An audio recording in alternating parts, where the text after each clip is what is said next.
জুতার স্যান্ডেলের যে ফিতা সেই ফিতাটা পর্যন্ত ছিঁড়া। গরিব মানুষ, সকালবেলা আমরা নাস্তা খাইতাম, ওরা খেতে পারতো না, পয়সা নাই। আমাদেরকে প্রতি সপ্তাহে বাসা থেকে পোলাও গোস্ত রান্না করে করে বাবা মা দিয়া যেত, এক সপ্তাহ খাইতাম। কিন্তু এমনও দিন যেত আমরা নাস্তা খাইতাম, ওরা মসজিদে যায় বসে থাকতো, নাস্তা খাওয়ার পয়সা থাকতো না।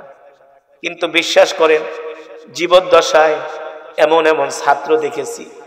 ওই সময় তো ছোটবেলায় বুঝতাম না, কারণ ছোটবেলায় সবারই খাবার লোভ থাকে বেশি, ঠিক না? আপনার যতই থাকুক আপনি সহজে একজনকে দিতে চাইবেন না, বুঝতাম না। অনেক সময় আব্বা এসে বলতো, শোনো তুমি যখন খাবা তোমার আশেপাশে দেখবা অনেক ছাত্র ভাইরা খাইতে পারে না, তাদেরকে খুব ডাক দিয়া মাঝে মাঝে খাওয়াবা। এমন একজন, আমরা নাস্তা খাইতাম সকাল 8টা বাজে, তার নাস্তা কেনার পয়সা নাই, সে মসজিদে যায়া গরিব মানুষ ইশরাকের নামাজ পড়তেছে।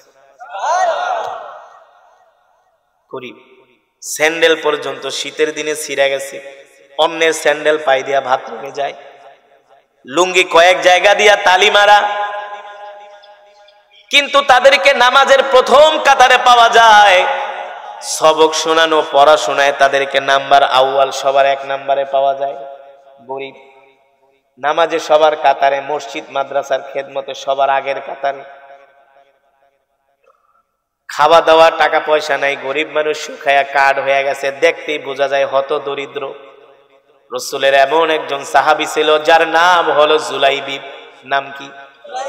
জুলাইবিব হলো কবিহুন কাসিরুন, একেবারে খাটো, একেবারে কালো। জুলাইবিবের কোনো ঘর নাই, বাড়ি নাই।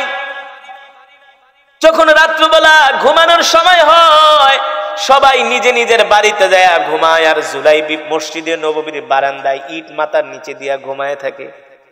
জুলাইবিব যে পানি খাবে, পানি খাওয়ার পর্যন্ত গ্লাস নাই, হাতের তালুতে নিয়ে জুলাইবিব পানি খায়। আরবের উত্তপ্ত মরুভূমির মধ্যে হাঁটা যায় না, জুলাইবিবের জুতা নাই, জুতা ছাড়া জুলাইবিব হাঁটে। কিন্তু রসুলের মজমায় সবার আগের কাতারে থাকে, রসুলের মজমায় সবার আগের কাতারে থাকে। আল্লাহ রসুল তো দয়ার নবী, মায়ার নবী, ভালোবাসার নবী। তিনি জুলাইবিবকে সবসময় খেয়ালে রাখেন যে জুলাইবিব কি করে। জানে জুলাইবিব গরিব মানুষ, খাইতে পায় না, কেউ ডাকও দেয় না। আল্লাহ রসুল ডাইকা ডাইকা জুলাইবিবকে খাওয়ায়। ইয়া জুলাইবিব, তাল তাল, আসো আমার সাথে খাও। ও জুলাইবিব, তুমি আমার সাথে খাও। জুলাইবিব আত্মমর্যাদাশীল, অনেকে ডাকলে খেতে যেতে চায় না, লজ্জা পায়, লজ্জা পায়। এমন কিছু মানুষ আসে সমাজের মধ্যে, গরিব কিন্তু কারো কাছে মুখ ফুইটা বলে না। আছে কি? আছে না? কারো কাছে মুখ ফুইটা বলে না। ক্ষুধা পেটে, কিন্তু মানুষের সামনে যায় ভাব নেয় যে তার পেটে ক্ষুধা নাই। এমন আছে কি? আছে না? এটা আল্লাহ রসুলের সাহাবীদের চরিত্র। কারো সামনে নিজের ইজ্জতকে বিকায় দেয় না। জুলাইবিবের পেটে খাবার নাই, মানুষকে বুঝতে দেয় না। জুলাইবিব ক্ষুধার্ত, কিন্তু কেউ না বুঝলে তো দরদি নবী বুঝে ঠিকই। জুলাইবিবকে ডাক দেয়, তালিয়া জুলাইবিব, ইমশিমাই, আমার বাসায় চলো, তুমি আর আমি একসাথে খাবো। সুবহানাল্লাহ। রসুলের কাছে কাছে থাকে জুলাইবিব, সবার আগের কাতারে জুলাইবিব। আল্লাহু আকবার। কিন্তু দেখতে খাটো, কালো, বেটে, কিন্তু বয়স্ক হয়ে গেছে, বিয়ে করার তো সময় হয়ে গেছে। আরে যার ঘরই নাই, বাড়ি নাই, খাওয়াই নেই, তার আবার বিয়ে কিসে? ঠিক না? গরিব মানুষ বিয়ের কথা বললে কয়, বেটা তোর ঘর নেই, বাড়ি নেই, খাওয়ার নাই, আবার বিয়ে করবি কি? নিজেই তো খেতে পারস না। ঠিক কিনা বলো? সমাজের কিছু মানুষ এমন উঁচু নিচু কথা বলে কি বলে না? অথচ আল্লাহ রসুল বলছে, তুমি যদি বিবাহ করো আল্লাহ তোমার রিজিক বাড়ায় দিবে। কি করবে? আল্লাহ তাআলা শুধু বলে একটা না, মাসনা ওয়া সুলাসা ওয়া রুবা। এই কথা কইলো তো আপনারা আমার উপর খেপবেন, মা বোনেরা খেপবো। কয় একটা না পারলে 2টা 3টা 4টা পর্যন্ত করো। আল্লাহ তাআলা বিয়ে করলে দারিদ্রতা দূর করে দেয়, দারিদ্রতা মোচন করে দেয়। সুবহানাল্লাহ। আমি জাস্ট একটা উদাহরণ দিলাম। জুলাইবিব গরিব মানুষ, কিন্তু বিয়ের বয়স হয়েছে, এই বিষয় নিয়ে কারো মাথা ব্যথা নাই। আল্লাহ রসুল ডাক দিছে, ইয়া জুলাইবিব, জুলাইবিব, তাল, সবার সামনের কাতারে আসো। জুলাইবিব আয়েশা আল্লাহ রসুলের সামনে বসছেন। আল্লাহ রসুল সমস্ত সাহাবীদের সামনে প্রশ্ন করলেন, আতাজাওয়াজা ইয়া জুলাইবিব, আতাজাওয়াজা ইয়া জুলাইবিব। এ জুলাইবিব, তোমার তো বিয়ের বয়স হয়েছে, বিয়া ঠিয়া করবা কিনা? জুলাইবিব নিচের দিকে চুপ করে তাকায় আছে। বলে গো আল্লাহ রসুল আনা ফাকিরুন জিদ্দান, আমি গরিব মানুষ, আমার কাছে আবার কে মেয়ে বিয়ে দিবে? আল্লাহ রসুল 3 বার জিজ্ঞেস করলেন তুমি বিয়ে ঠিয়ে করবা কিনা? জুলাইবিব কোনো কথা বলে না। আরে জুলাইবিব গরিব হতে পারে, জুলাইবিবের যে মালিক আল্লাহুল গনি ওয়া আনতুমুল ফুকারা,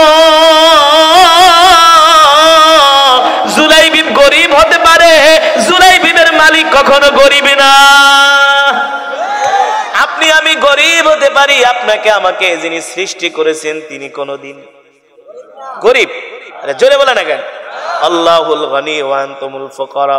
এই কারণে মসজিদে সদকার পয়সা দেওয়া হারাম, কারণ মসজিদ হলো আল্লাহর ঘর। মসজিদে আপনি সদকা দিতে পারবেন না, সদকার টাকা দিয়ে মসজিদ বানানো।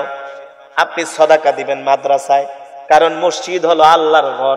আল্লাহুল গনি ওয়া আনতুমুল ফুকারা। আল্লাহ বলে আমি ধনী, তোরা সব ফকির। আল্লাহ বলে আমি কেমন ধনী দেখ, তোদের জন্য একটা দুনিয়া বানাইছি, এই দুনিয়ার জন্য তোরা পাগল হয়ে যাস না? এই দুনিয়ার জন্য তোরা পাগল হয়ে যাস, দুনিয়ার নারীর জন্য পাগল হয়ে যাস, বাড়ির জন্য পাগল হয়ে যাস, দুনিয়ার সৌন্দর্য দেখার কবরে যাইতে চাস না। আল্লাহ বলে এই দুনিয়ার যে আমি যে সূর্য বানাইছি, এই সূর্যটা হলো 13 লক্ষ গুণ বড়। আল্লাহ বলে যে আমার মাকবুল বান্দা হবে, আমি আল্লাহ তাকে এমন একটা জান্নাত দান করব, যেই জান্নাত হলো 10টা দুনিয়ার সমান। জোরে বলেন সুবহানাল্লাহ, আরো জোরে বলি আল্লাহু আকবার। আল্লাহ রাসূল ডাক দিয়ে বলে আতাযাওয়াজা ইয়া জুলাইবিব, জুলাইবিব রে বিয়ে ঠিক কি করবা না? জুলাইবিব চুপ কইরা আছে, কোনো কথা বলে না, মাথার নিচের দিকে দিয়ে আছে, কোনো কথা বলে না। আল্লাহ রাসূল 3 বার প্রশ্ন করলেন আতাযাওয়াজা ইয়া জুলাইবিব, ইয়া জুলাইবিব। জুলাইবিব কোনো কথা বলে না। তার মানে কি? জুলাইবিব বলে আমি হচ্ছি একটা কালো মানুষ, গরিব মানুষ, খাটো মানুষ, আমার কাছে আবার কে মেয়ে বিয়ে দিবে? তার মানে জুলাইবিব চুপ কইরা আছে। চুপ করে থাকা মানে হলো সম্মতির লক্ষণ, ঠিক না? চুপ করে আছে, বিয়ে করতে মন চায়, স্বাদ আছে মাগার কথা বলে। আরে আপনারা কি বোঝেন না? স্বাদ আছে মাগার সাধ্য নাই, অ্যাবিলিটি নাই, অর্থবিত্ত নাই। বিয়ে তো সবারই করতে মন চায়, কথা বলে। সবাই করতে মন চায় না, যারা করছেন তাদেরও করতে মন চায়, কিন্তু বুক ফাটে তো মাগার মুখ ফাটে না, ঠিক না? হলো সাহাবীরা তো অনেকে 2-3টা পর্যন্ত বিয়ে করছে, জুলাইবিব তো একটাও করতে পারে নাই। কেন করতে পারে নাই? কি নাই? অর্থ নাই, এই কারণে করতে পারে না, সে চুপ করে আছে। জুলাইবিব জানে আমার মনের খবর, আমার দিকে তাকাইলে কেউ না বুঝুক বুঝবে কে? আল্লাহ। আল্লাহ রাসূল ঠিকই বুঝবে, ঠিক কিনা বলেন? এবার জুলাইবিব চুপ করে আছে, কোনো কথা বলে না। আবার জুলাইবিব প্রথম দিন চলে গেছে, দ্বিতীয় দিন মজমায় আসে, আল্লাহ রাসূলের কাছে আল্লাহ রাসূল জিজ্ঞেস করে, কোনো কথা বলে না। তৃতীয় দিন জিজ্ঞেস করার পরে জুলাইবিব চুপ। তার মানে হলো জুলাইবিবের বিয়ে করার মনে মনে ইচ্ছা আছে, মাগার টাকা পয়সা নাই। আল্লাহ রাসূল ডাক দিয়েছে আতাযাওয়াজা ইয়া জুলাইবিব, দিগায় জুলাইবিব, আমি বুঝছি তোমার বিয়ে করতে মন চায়। আল্লাহ রাসূল নিজের হাতে একটা পত্র লিখলেন। সাহাবী আবু আইয়ুব আনসারী, নাম কি?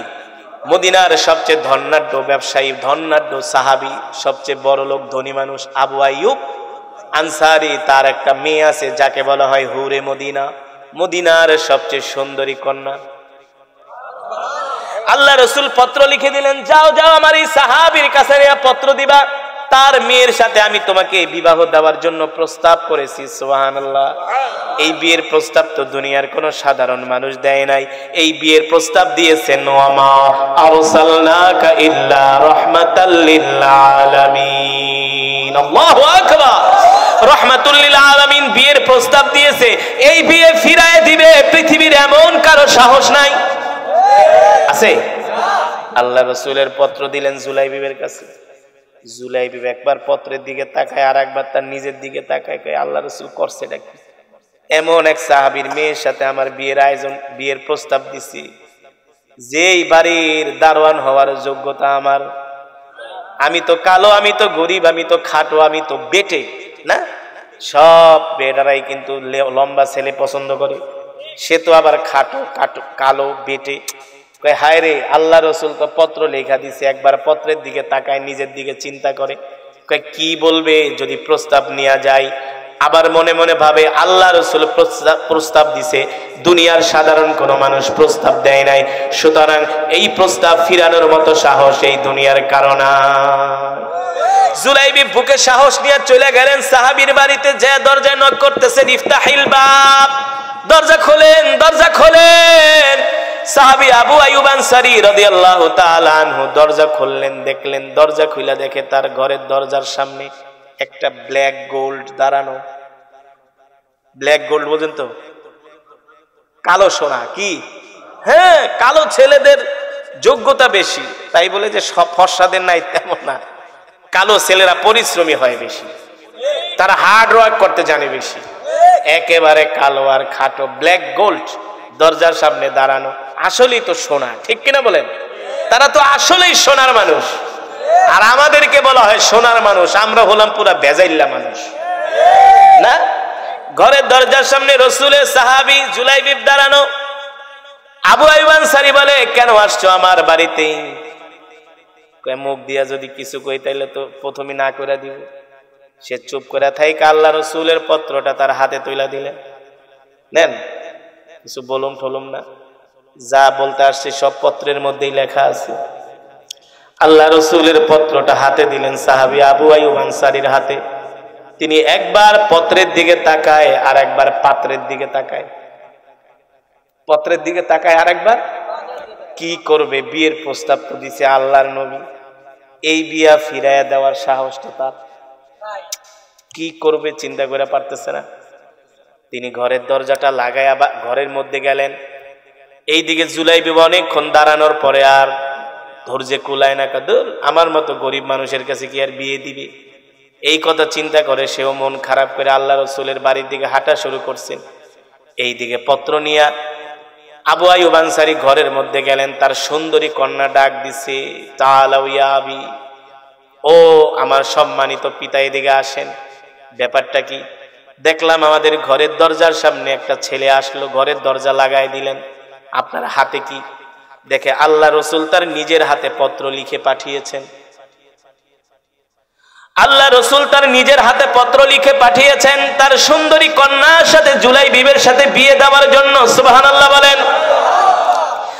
এবার রাসূলের সাহাবী জুলাইবিবের কথা শুনে সাহাবী আবু আইয়ুব আনসারী বলে, মা কি করবা বলো? বিয়ের প্রস্তাব নিয়ে পাঠাইছে আল্লাহর নবী, ছেলেকে আমি চিনি, দেখতে কালো খাটো গরিব, এখন তুমি কি করবা? যেমন রাসূল তেমন তার সাহাবী, যেমন বাবা তেমন তার কন্যা। ডাক দিয়া বলে, আব্বা জান, ওই ছেলে কালো হতে পারে, গরিব হতে পারে, খাটো হতে পারে, কিন্তু আব্বা জান একবার কি চিন্তা করেছেন এই বিয়ের প্রস্তাব দুনিয়ার কোন সাধারণ মানুষ দিয়া পাঠায় নাই, এই বিয়ের প্রস্তাব স্বয়ং আল্লাহ রাসূল দিয়ে পাঠিয়েছেন। সুতরাং এই বিয়ে কখনো ফিরিয়ে দেওয়া যাবে না। ওগো আল্লাহ, ওগো আব্বাজান, তাড়াতাড়ি করে রাসূলের এই প্রস্তাবকে তাড়াতাড়ি ডাক দেন, ওই যুবককে ডাক দেন। সাহাবী আবু আইয়ুব আনসারী ঘরের দরজা খুইলা বাইরে আইসা দেখে যুবক হাইটা যাইতেছে। ডাক দিছে, এই যুবক এদিকে আসো। যেও না, তুমি কোথায় যাও? শোনো, আল্লাহ রাসূলকে যে বলো তোমার সাথে আমি আমার কন্যাকে বিয়ে দেওয়ার জন্য রাজি আছি। এবার তো রাসূলের সাহাবী জুলাইবি বিয়ের প্রস্তাব শুনে একেবারে খুশিতে বাকবাক। কি করবে? দৌড়ে আল্লাহ রাসূলের কাছে গেছেন, ওগো নবীজি বিয়ের প্রস্তাবে রাজি। আল্লাহ রাসূল কয়, যাও তাহলে বিয়ে করো। বিয়ে যে করুম, পয়সা পাতি তো নাই। আল্লাহ নবী যায় বলে, যাও আমার মেয়ের জামাই, আমার মেয়ের স্বামী হযরত ওসমানের কাছে যাও, ওসমানকে যায় বলবা তোমার বিয়ের খরচটা দিয়ে দিতে। মালে ধনী ওসমান গনির কাছে গেলেন। হযরত ওসমান ইবনে আফফান রাদিয়াল্লাহু তাআলা আনহু, যাকে বলা হয় জিন্নুরাইন, তিনি জুলাইবিবের হাতে বিয়ের খরচ উঠায় দিলেন। যাও এই টাকা দিয়ে তুমি বিয়ে করো, বাজার করো। এবার জুলাইবি বিয়ের বাজার করার জন্য বাজারে চলে গেলেন। ধুমধাম বিয়ের বাজার করতেছে। হঠাৎ করে একজন যুবক মদিনার বাজারে ঘোষণা করতেছে, এ মদিনার যুবকেরা কোথায় আছো? ব্যবসা বাণিজ্য বন্ধ করো, আল্লাহ রাসূল তোমাদেরকে জিহাদের ময়দানে ডাক দিয়েছে। এইদিকে জুলাইবি বিয়ের বাজার করতেছে, মনে মনে ভাবে আল্লাহ রাসূল যুদ্ধের ময়দানে যাবে আর আমি বিয়ের বাজার করব, বিয়ে করব, ফুর্তি করব, এটা হতে পারে না। সুবহানাল্লাহ বলে। কি করা যায়, কি করা যায়? জুলাইবি বলে আমিও বিয়ে ঠিয়ে বাদ দিয়া যুদ্ধের ময়দানে শরীক হব, আমিও জিহাদে চলে যাব। আল্লাহু আকবার।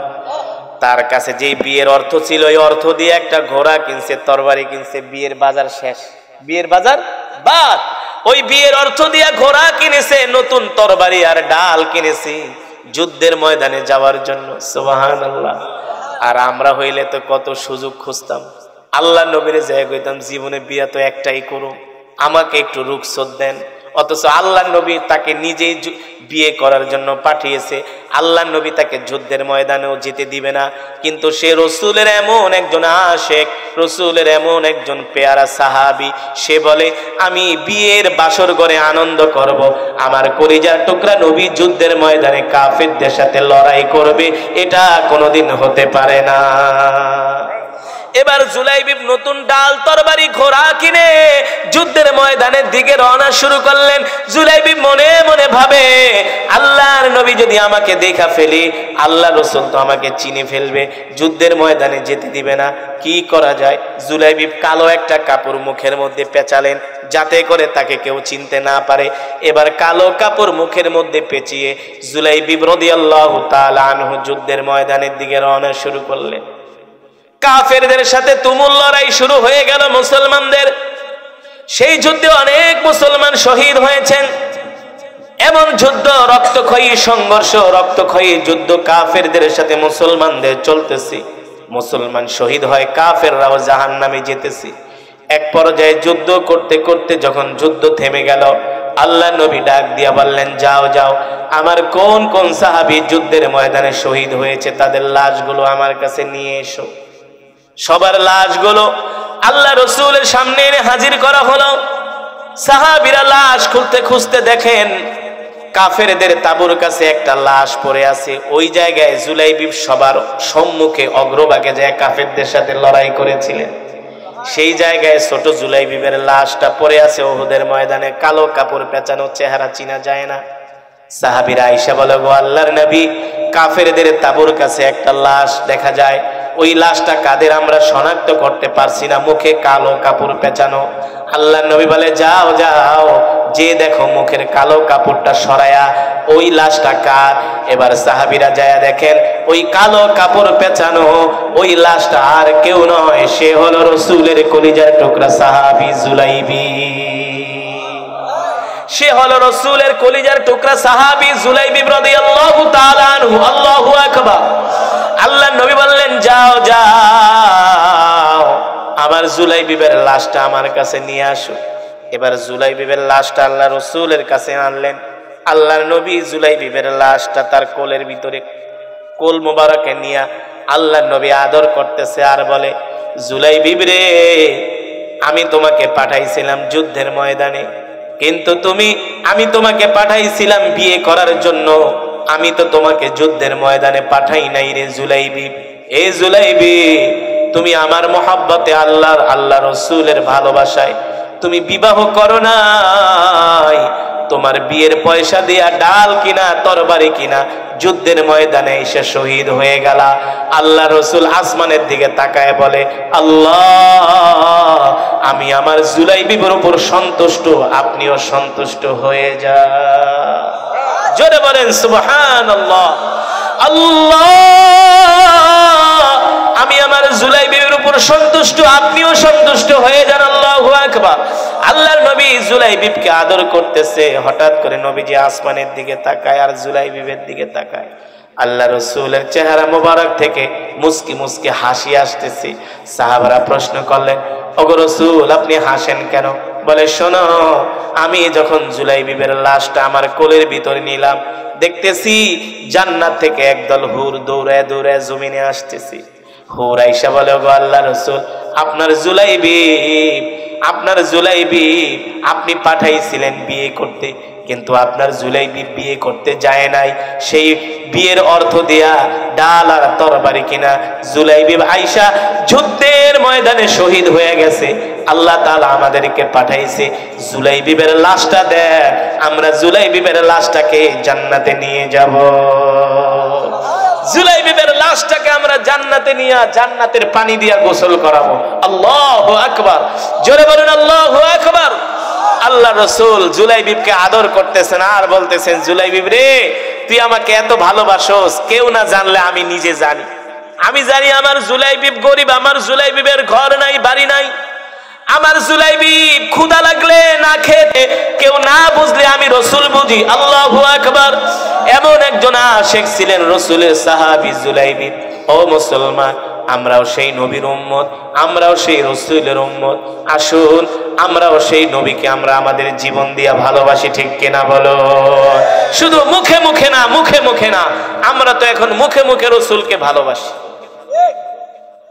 সুন্নতের মাধ্যমে আমরা রাসূলকে ভালোবাসি না, সুন্নতের মাধ্যমে আল্লাহর হাবিবকে আমরা মহব্বত করি না। যদি বলেন হুজুর সুন্নতের মাধ্যমে আমরা আল্লাহর হাবিবকে মহব্বত করি, আমি প্রশ্ন করতে চাই, কয়জনের পকেটে টয়লেট পেপার আছে? কয়জনের পকেটে ঢিলা কুলুপ আছে? কয়জনের পকেটে মেসওয়াক আছে? কয়জনের পকেটে তাসবিহ আছে? আজকে কয়জনে 5 ওয়াক্ত নামাজ পড়ছেন? ঠিক কিনা বলেন? কয়জনে 5 ওয়াক্ত নামাজ পড়ছেন? আমরা ওয়াজ শুনতে রাজি, মাগার নামাজ পড়তে রাজি না। মতলবে গেছে এক ওয়াজে, মাহফিল কমিটিকে, হুজুর এমন কেরাত পড়বেন টানের চড়ে মাইকের তার তোর ছিঁড়া ফেলাইবেন, মাইকের ইউনিট কাইটা ফেলাইবেন। আমি বললাম মাশাআল্লাহ, ওয়াজ করান কয় বছর? হুজুর বেশি না, 50 বছর। 51তম মাহফিল, গরু 10টা জবাই করছে। মসজিদ, গ্রামের মসজিদে এসি লাগাই না। কোনো কথা টং টং করে।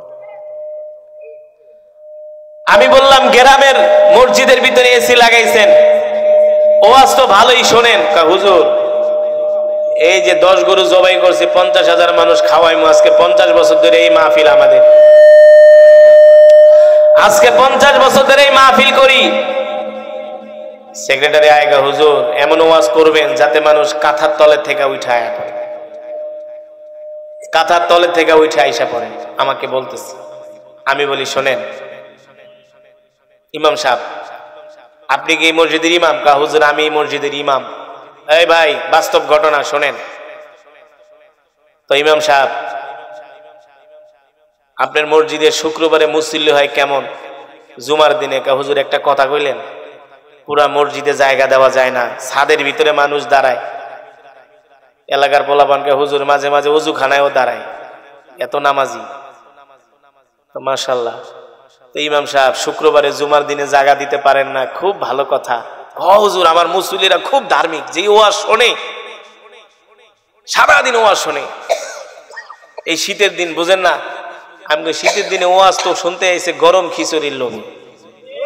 কারণ যে মাহফিলে খিচুড়ি বানায় দেখবেন অর্ধেক প্যান্ডেল খালি, যখন খিচুড়ির টাইম হয় পুরা সেকেন্ডে বইরা যায়, ঠিক কিনা বলো? তো যাই হোক, তোমারও খাওয়ানো ভালো, তোমারও খাওয়ানো ভালো, এটা সুন্নাহ, রাসূলের সুন্নাহ। মানুষদেরকে মেহমানদারি করানো পারলে আপনারাও করবেন, সমস্যা নেই, আমি সেটা বলছি না। আমার বলার আপনাদেরকে একটা ঘটনা দিয়া মূল বিষয়টা বোঝানোর উদ্দেশ্য হলো, ইমাম সাহেবকে আমি জিজ্ঞেস করলাম, শুক্রবারে মসজিদে জায়গা দিতে পারেন না, এত মুসল্লি আপনার, তো ফজরের নামাজের কি অবস্থা? কোন নামাজ? জোরে বলেন, কোন নামাজ? আমি বলি ফজরের নামাজের কি অবস্থা? এখন ইমাম সাহেবকে, হুজুর 80 ঘরে খাই। কয় ঘরে? 80 ঘর পর্যন্ত। হুজুর 80 ঘরে খাই, 8 জনও ফজরের নামাজ পড়তে আসেন। তবে আপনাদের এলাকায় অত ব্যতিক্রম না, মোটামুটি এমনই। কথা বলা, কথা বলা। ফজরের নামাজি ইমাম আর মুয়াজ্জিন, আর এই 50-60 বছরের 2-3 জন দাদা আর নানা লাঠি বর্গ দিয়া দিয়ে আসে। আরে মানুষের 50-60 বছর 70 বছর হইলে রাত্রে এমনি ঘুমায় না। মানুষের যত বয়স বাড়ে তত রিজিক কমে, খাবার কমে, ঘুম কমে, ঠিক কিনা বলুন? মানুষের যত বয়স বাড়ে খাবার কমে, ঘুম কমে, কিন্তু যুবকরা তো ফজরের নামাজে পাওয়া যায় না, ঠিক কিনা বলুন? শুধু ওয়াজ শুনলে হবে না, ফজরের নামাজ পড়তে হবে। রাজি আছেন ইনশাআল্লাহ? রাজি আছেন ইনশাআল্লাহ? আজকের মাহফিল থেকে আমরা ওয়াদা করব, প্রতিজ্ঞা করব, জীবনে যতদিন বাঁচবো কোনোদিন আর নামাজ ছাড়বো না। কে কে রাজি আছেন হাত উঠে আল্লাহকে দেখান। হাত সোজা করেন, সোজা করেন, সোজা করেন, ডাক দিয়া বলেন আল্লাহ, আরো জোরে বলুন আল্লাহ। ওয়াদা করলাম আর কোনোদিন নামাজ ছেড়ে দিব না, নামাজ ছেড়ে দিব না। হাত নামান, নামাজ ছাড়বেন? আর কোনোদিন নামাজ ছাড়বেন না। 5 ওয়াক্ত নামাজ তাকবীরুল্লাহর সাথে পড়বেন। দেখেন না রাসূলের সাহাবী জুলাইবি বিয়ে করতে গিয়েছিল, বিয়ে না করে বিয়ের টাকা দিয়া তরবারি, ডাল আর ঘোড়া কিনে যুদ্ধের ময়দানে যায়, উহুদের ময়দানে যায় শহীদ হয়ে গেছে। আল্লাহ রাসূল হাসরের ময়দানে যদি আমাদের জিজ্ঞেস করে তোরা আমার কি উম্মত, তোরা দি নামাজই ঠিক মতো পড়স নাই। আর আমার সাহাবীরা দেখ জীবন বাজি রেখে স্ত্রীকে বাসর ঘরে রেখে বিয়ে করবে, সেই অবস্থায় বিয়ে বাদ দিয়ে যুদ্ধের ময়দানে গেছে। আর তোরা আমার উম্মত, আমি যে তোদের জন্য সুপারিশ করব, সাফায়াত করব, তোরা তো ঠিক মতো নামাজই পড়স নাই। ঠিক কিনা বলুন? তো আমরা 5 ওয়াক্ত নামাজ জামাতের সাথে পড়বো তো ইনশাআল্লাহ, সকাল সন্ধ্যা জিকির করবো তো ইনশাআল্লাহ। 5 ওয়াক্ত নামাজ আমরা জামাতের সাথে পড়ব, আর সকাল সন্ধ্যা জিকির করব, কোরআন পড়ব। কি করব? কি পড়ব ভাই? কোরআন পড়ব। পকেটে সব সময় একটা তাসবিহ রাখবো, তাসবিহ, তাসবিহ। হাঁটতে চলতে ফিরতে শুধু দুরূদ শরীফ সাল্লাল্লাহু আলাইহি সাল্লাম, সাল্লাল্লাহু আলাইহি সাল্লাম, সাল্লাল্লাহু আলাইহি ওয়াসাল্লাম, সাল্লাল্লাহু আলাইহি ওয়াসাল্লাম। আর সকাল সন্ধ্যা কোরআন পড়বেন। ফজরের পরে সূরা ইয়াসিন, মাগরিবের পরে সূরাতুল ওয়াকিয়া। যারা এই 2টা সূরা আমল করবে কোনদিন আল্লাহ তাদের ঘরে অভাব দিবেন। আর যেই ব্যক্তি এশারের নামাজ জামাতের সাথে পড়বে আর সূরাতুল মুলকের আমল করবে, কোন সূরা? কোন সূরা? সূরাতুল মুলক 29 পারায় আল্লাহ রাসূল বলেন কোরআনুল কারীমে এমন একটি সূরা আছে, এই সূরা যদি আমার কোনো উম্মত প্রতিদিন এশারের সালাতের পরে তেলাওয়াত করে, তার ইন্তেকালের পরে সূরাতুল মুলক তাকে সুপারিশ করে পাহারা দিয়ে দিয়ে আল্লাহর জান্নাতে পৌঁছে দিবে।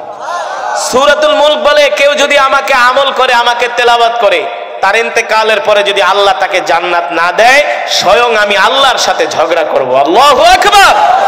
তাহলে আমরা 5 ওয়াক্ত নামাজ পড়বো তো ইনশাআল্লাহ, সকাল সন্ধ্যা কোরআন পড়বো তো ইনশাআল্লাহ। আর যে মাদ্রাসার উদ্যোগে মাহফিল, চেয়ারম্যান সাহেব ইন্তেকাল করেছেন হজে গিয়ে, তিনি আপনাদের কাছে এই প্রতিষ্ঠানটা আমানত রেখে গেছে।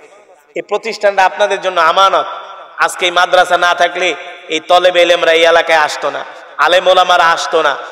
যেই রাস্তা দিয়া তলেবে ইলমরা হেঁটে যায়, ওই রাস্তার মধ্যে আল্লাহ তাআলা তাদের পায়ের নিচে জান্নাতের পর বিছিয়ে দেয়।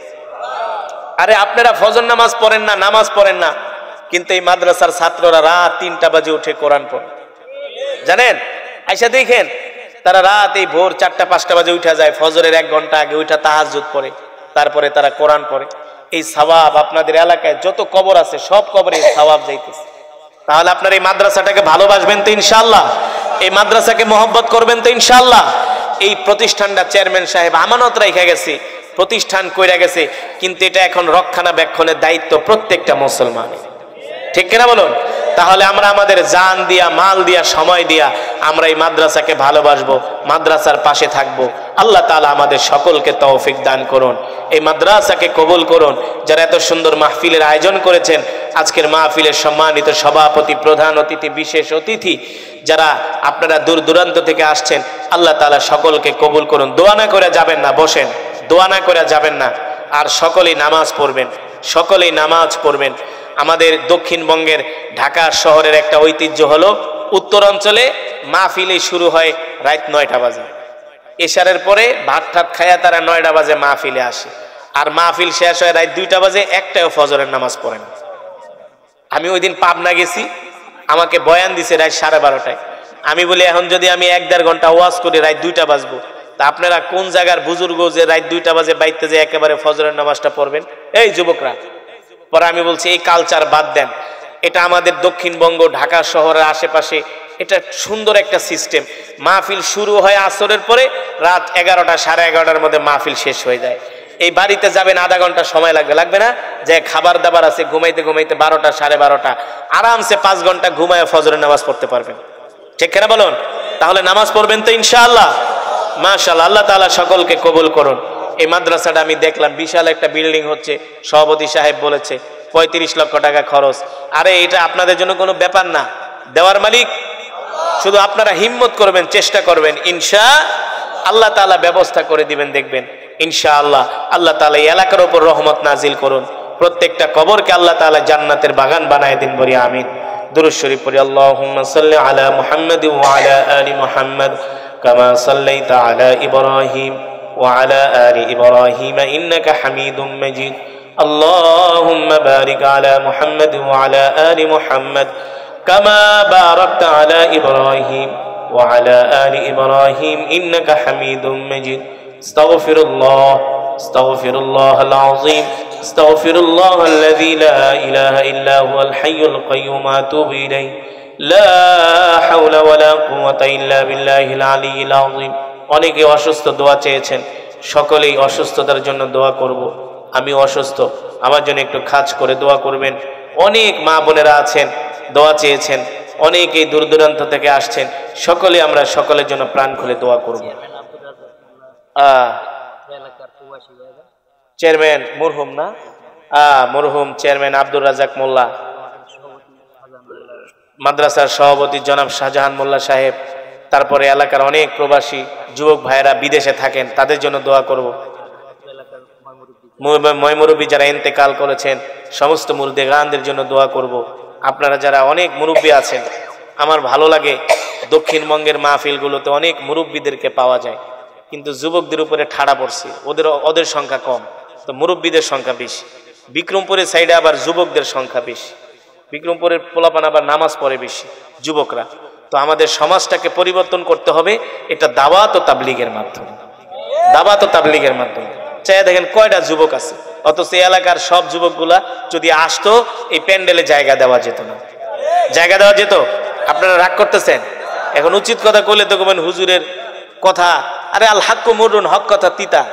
যুবকরা সবার অগ্রভাগে থাকবে, তবে যুবক যে নাই এমন না, যারা আছেন তারা ঠিকই আসছেন, যাদের অন্তরে কোরআনের মহব্বত আছে, ঠিক কিনা বলুন? আল্লাহ তাআলা সকলের অন্তরে কোরআনের মহব্বত, আল্লাহ রসুলের ভালোবাসা বৃদ্ধি করে দিন, বলি আমিন। আল্লাহ তাআলা এই এলাকার উপর রহম করুন, বলি আমিন। আপনারা আপনাদের সন্তান যুবকদেরকে নামাজের জন্য আপনারা তাদেরকে ডাকবেন, তাদেরকে জোর দিবেন যে নামাজ পড়তে হবে, দিনের কাজ করতে হবে। এলাকায় মাহফিল হইলে আগে যুবকদেরকে বলবেন তোরা মাহফিলে যাবি, মাহফিলে না গেলে তোর সাথে কথা নাই।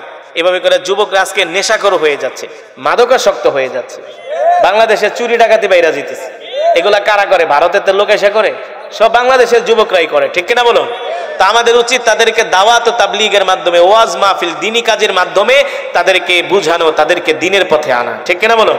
আল্লাহ তাআলা মুহাম্মাদান আবদুহু ওয়া রাসূলুহু الذي أرسله بالحق بشيرا ونذيرا وداعيا إلى الله بإذنه وسراجا منيرا أما بعد فأعوذ بالله من الشيطان الرجيم بسم الله الرحمن الرحيم لن تنالوا البر حتى تنفقوا مما تحبون وما تنفقوا من شيء فإن الله به عليم وقال رسول الله صلى الله عليه وسلم من أحب لله وأبغض لله وأعطى لله ومنع لله فقد استكمل الإيمان أو كما قال النبي عليه الصلاة والسلام فقد قال الله تبارك وتعالى إن الله وملائكته يصلون على النبي يا أيها الذين آمنوا صلوا عليه وسلموا تسليما محبت درود إبراهيم پوری اللهم صل على محمد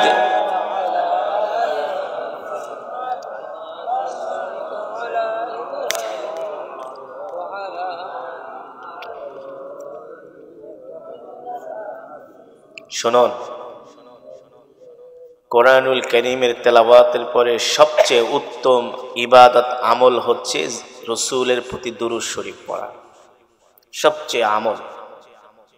কারণ দুরূদ এমন একটি আমল, এমন একটি ইবাদত, এই পৃথিবীর মালিক কি? হয়তো আপনারা অনেকে জানেন না, এই কারণে দুরূদ পড়ার সময় এই তোমার সাউন্ড এমন কে কষ্ট হয় কে তো করতে? সাউন্ড তো আমাকে হেল্প করবে, আমি টান দিয়ে আমার কলিজা বাইরে যায় কিন্তু আওয়াজ বাইরে না, এমন কেন ভাই? একটু সাউন্ডটা ঠিক করো যাতে স্মুথ হয় সাউন্ডটা, বুঝো নাই? আমি এত জোরে জোরে ক্যারাত পড়লাম কিন্তু সাউন্ড বের হয় না, আমার শক্তি খরচ হয়, বাট সাউন্ড থেকে হেল্প পাচ্ছে। হ্যাঁ হ্যাঁ, বয়াত ঠিকই থাকতে পারবো, তুমি সাউন্ড আমাকে দাও, এদের দেওয়ার দরকার নেই, আমার দিকে দাও সাউন্ড সুন্দর করে। যেটা বলছিলাম, দুরূদ এমন একটি আমল, এমন একটি ইবাদত, এই পৃথিবীর মালিক আল্লাহ তাআলা, ঠিক কিনা বলুন? আসমানের মালিক, জমিনের মালিক আল্লাহ তাআলা। আচ্ছা বলুন, তার কি কোনো ইবাদত করার দরকার আছে? তার তো কোনো ইবাদত করার, আমরা না তার ইবাদত করি, আল্লাহ তাআলা তার ইবাদত করার জন্য অসংখ্য অগণিত আল্লাহ তাআলা ফেরেশতা বানিয়েছে, ঠিক কিনা বলুন? অসংখ্য অগণিত আল্লাহ তাআলা মাখলুক সৃষ্টি করেছে। কিন্তু দুরূদ এমন একটি ইবাদত, এমন একটি আমল, আল্লাহ তাআলা নিজে বলছেন, ইন্নাল্লাহা ওয়া মালাইকাতাহু ইউসাল্লুনা আলান নবী ইয়া আইয়ুহাল্লাযীনা আমানু সাল্লু আলাইহি ওয়া সাল্লিমু তাসলিমা। নবী, আপনার প্রতি দুরূদ তামাম পৃথিবীর মানুষ শুধু পড়ে না, তামাম পৃথিবীর মাখলুকাতই শুধু পড়ে না, আমার ফেরেশতারাই শুধু আপনার প্রতি দুরূদ পড়ে না। ইন্নাল্লাহা ওয়া মালাইকাতাহু ইউসাল্লুনা আলান নবী, স্বয়ং আমি আল্লাহ আপনার উপর দুরূদ করি। স্বয়ং আমি আল্লাহ আপনার উপর কি করি? জি, আল্লাহ তাআলা তার রাসূলের উপর দুরূদ পড়ে। তো আমাদের কি উচিত? আমাদের তো উচিত দুরূদ পড়তে পড়তে পাগল হয়ে যাওয়া, ঠিক কিনা বলুন? সব সময় শুধু দুরূদ আর দুরূদ, দুরূদ আর দুরূদ, সাল্লাল্লাহু আলাইহি ওয়াসাল্লাম, সাল্লাল্লাহু আলাইহি ওয়াসাল্লাম, সাল্লাল্লাহু আলাইহি ওয়াসাল্লাম, বেশি বেশি দুরূদের আমল করা। আমি যদি মজমার মধ্যে জিজ্ঞেস করি কয়জন ভাই আজকে রাসূলের প্রতি মিনিমাম 100 বার দুরূদ পড়ছেন, হাতে গোনা 2-4 জন ছাড়া পাওয়া যাবে না। সঠিক নাকি বেঠিক? বলছি তো, 2-4 জন ছাড়া হাতে গোনা পাওয়া যাবে না। অথচ আমাদের উচিত ছিল প্রত্যেকে আল্লাহ রাসূলের নামে কমসে কম আল্লাহ রাসূলের মহব্বতে 1 থেকে 200, 300, 500, 1000 বার দৈনিক দুরূদ পড়া। কেন দুরূদ পড়বেন? কারণ কি? দুরূদ এমন একটি ইবাদত, এমন একটি আমল, একবার দুরূদ শরীফ পড়লে আল্লাহ তাআলা সাথে সাথে তার উপর 10টা রহমত নাজিল করে। মান সাল্লা আলাইয়া ওয়াহিদান সাল্লাল্লাহু আলাইহি ওয়াসাল্লাম 10।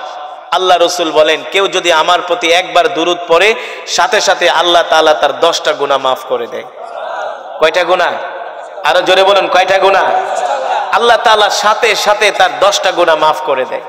শুধু এখানেই শেষ নয়, যে আল্লাহ রাসূলের প্রতি দুরূদ পড়ে আল্লাহ তাআলা তাকে জান্নাতে যাওয়ার জন্য 10 কদম পথ আগায় দেয়। শুধু এখানেই শেষ নয়, আল্লাহ তাআলার বান্দারা, ভাইজান আমি অল্প সময় বয়ান করব, কিন্তু শর্ত হলো কোনো উঠাউঠি করা যাবে না। রাজি আছেন? কেউ উঠাউঠি করবেন না। 10-15-20টা মিনিট একটু ধৈর্য ধরে বসবেন, এমন একটা আলোচনা শোনাবো যে আলোচনা শুনলে আপনাদের ইমানের পাওয়ার বাড়বে, পাথরের মতো হৃদয়টা মোমের মতো নরম হয়ে যাবে ইনশাআল্লাহ, আমলের প্রতি উদ্বুদ্ধ হবেন। এমন একটা বয়ান করব, কিন্তু শর্ত হলো উঠাউঠি করা যাবে না। উঠাউঠি করলে সেই মজমার ভিতরে নূর থাকে না। কি থাকে না? কি থাকে না? নূর থাকে না। ইমাম সাহেবের নামাজে ভুল হয় মুক্তাদির কারণে। কিছু চোর, বাটপার, সুদখোর, মদখোর, জিনাখোর ঠিকমতো ওযু করতে জানে না, এই সমস্ত মুসল্লিরা নামাজের পিছনে দাঁড়াইলে ইমাম সাহেব নামাজে ভুল করে। আর ওই মজবার ভিতরে বয়ান সুন্দর হয় না, যে মজবার ভিতরে মানুষ কোরআনের চেয়ে তার চা খাওয়াকে বেশি প্রাধান্য দেয়, বাদাম খাওয়াকে বেশি প্রাধান্য দেয়, হাঁটাকে বেশি প্রাধান্য দেয়। আমি এসে শুনলাম এই মাদ্রাসার যিনি প্রতিষ্ঠাতা চেয়ারম্যান সাহেব ছিলেন, তিনি হজে যেয়ে তিনি ইন্তেকাল করেছেন।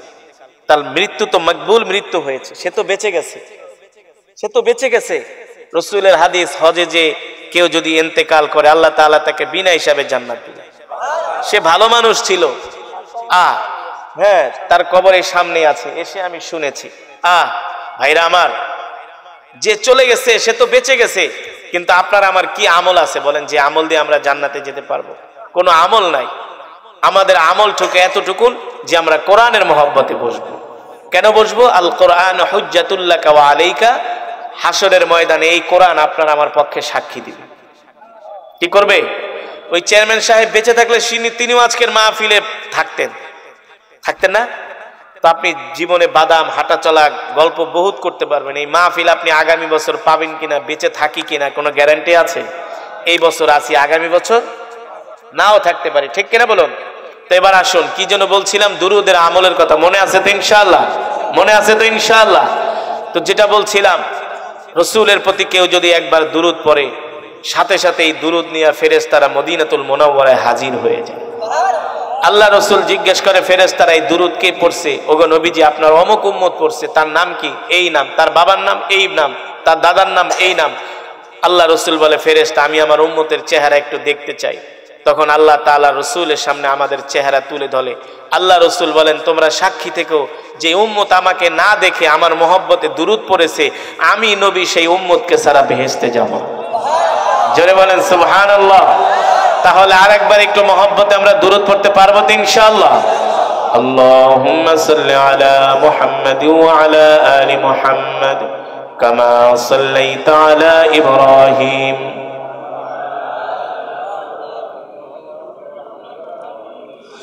اللهم بارك على محمد وعلى آل محمد كما باركت على إبراهيم وعلى آل إبراهيم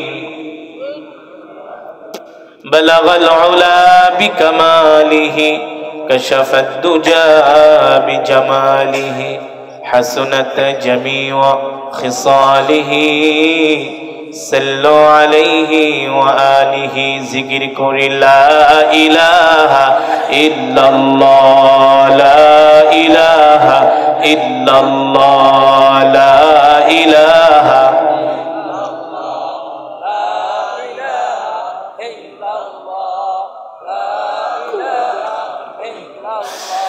لا إله إلا الله لا إله إلا الله لا إله إلا الله لا إله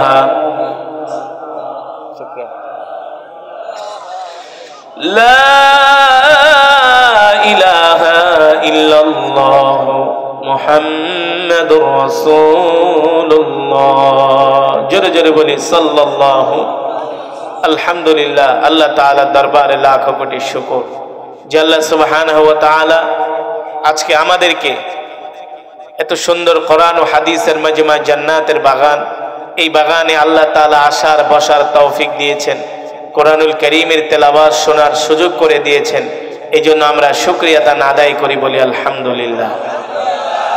আল্লাহ তাআলার বান্দারা, আমি বেশি ভূমিকা নিব না, ভূমিকায় সময় নষ্ট করব না, আমি খুব সংক্ষেপে মূল বয়ানে চলে যাব। আল্লাহ তাআলা আমাদের তৌফিক দান করুন।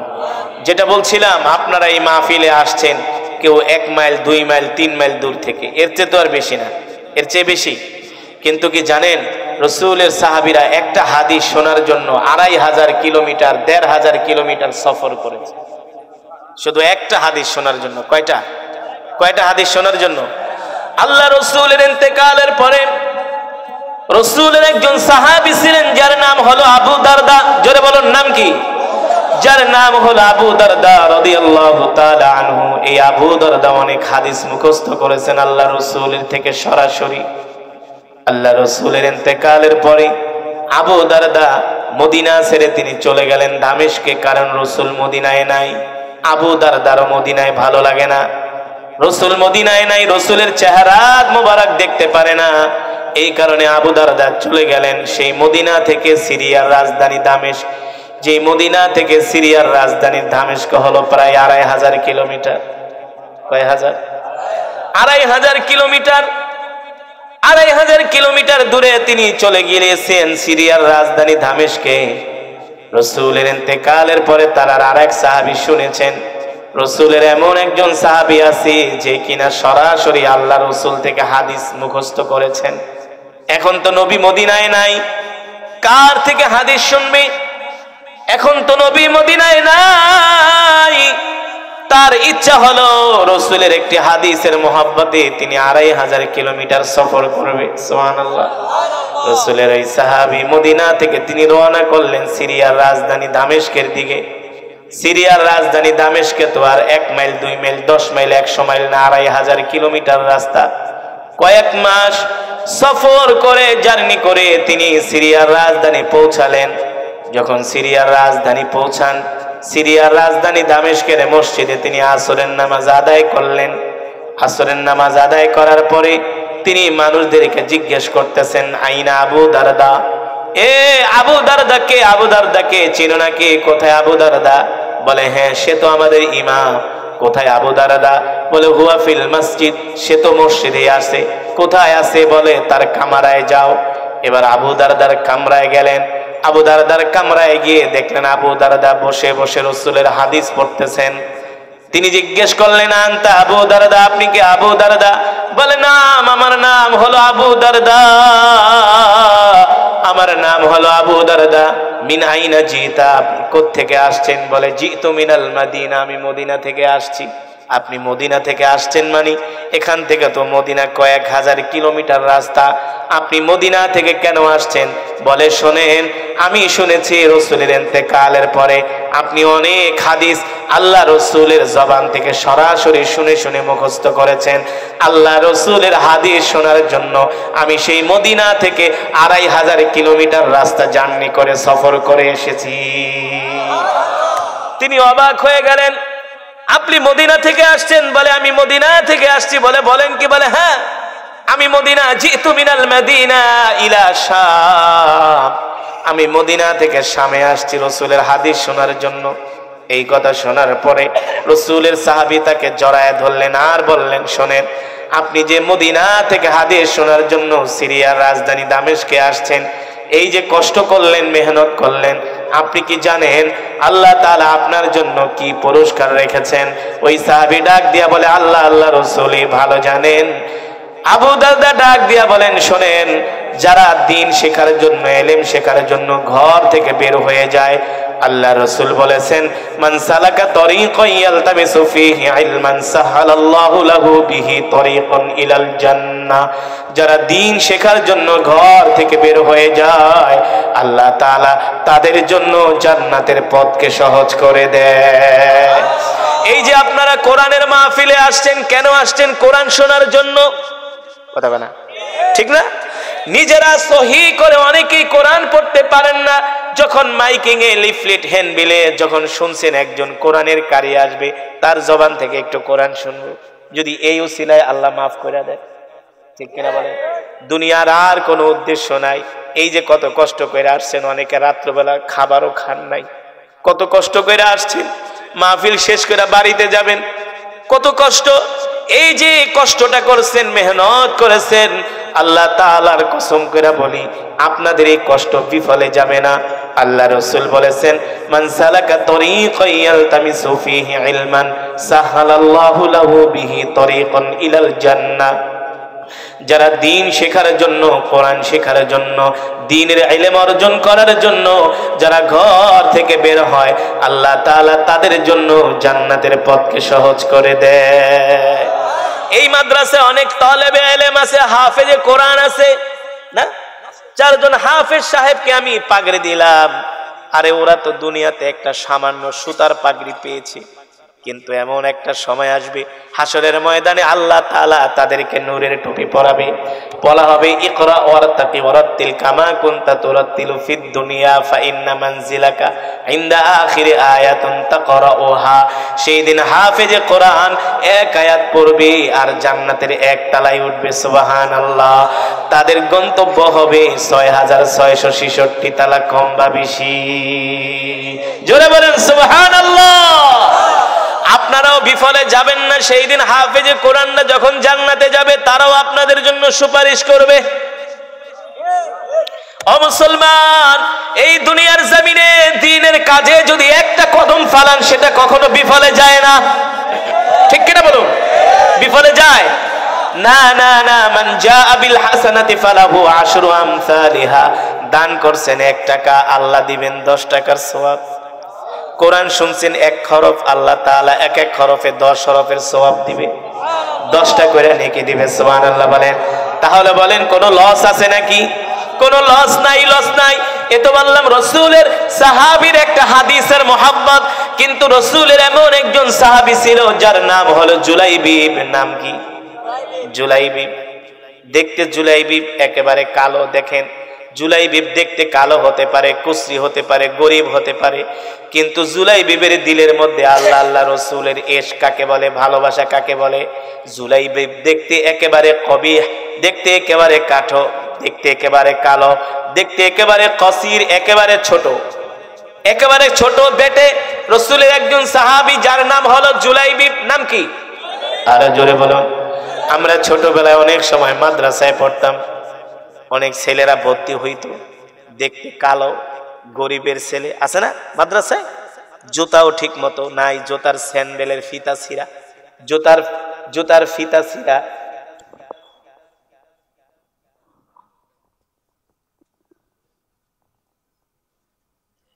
পরবর্তীতে মোহাম্মদ রেজাউল করিম, পিতা মরহুম নুরুমিয়া হাওলাদার, ঠিকানা কাউরাকান্দি, শিবচর, মাদারীপুর। এই ছেলেটাও শুরু থেকে শেষ পর্যন্ত হাফেজ হয়েছে। আপনারা সকলেই তার জন্য দোয়া করবেন। এর পরবর্তীতে মোহাম্মদ নূর আলম, পিতা মোহাম্মদ ইমারত ব্যাপারী, ঠিকানা মাতবরচর, শিবচর, মাদারীপুর।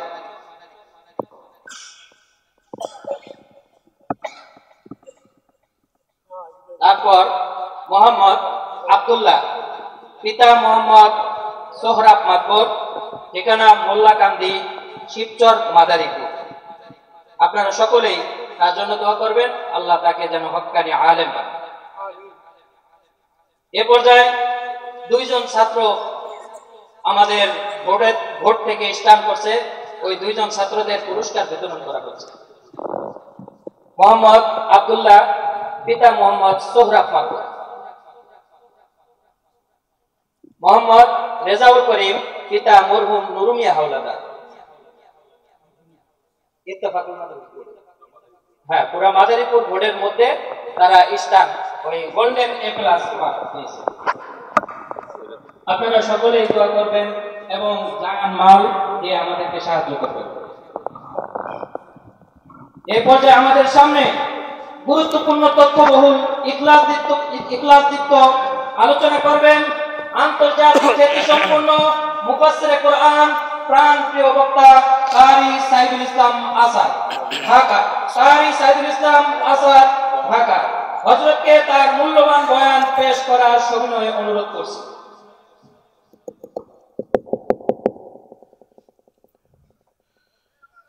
দুরূদ শরীফ পড়ে আল্লাহুম্মা সাল্লি আলা মুহাম্মাদ ওয়া আলা আলি মুহাম্মাদ কামা সাল্লাইতা আলা ইব্রাহিম ওয়া আলা আলি ইব্রাহিম ইন্নাকা হামিদুম মাজিদ।